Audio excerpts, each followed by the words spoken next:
Ayan, so ngayong araw po, yun nga po, mag-anniversary na kami. At kami po, ang dalawa ni Elma, pupuntahan po namin sa mga room nila kung...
Sabi niya, uy, parang sasabihin niya, break na tayo.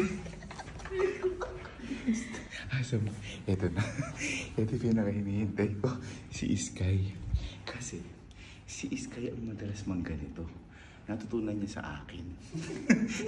Pero, tignan natin. Nawala yung antok mo. Ano siya nagtago?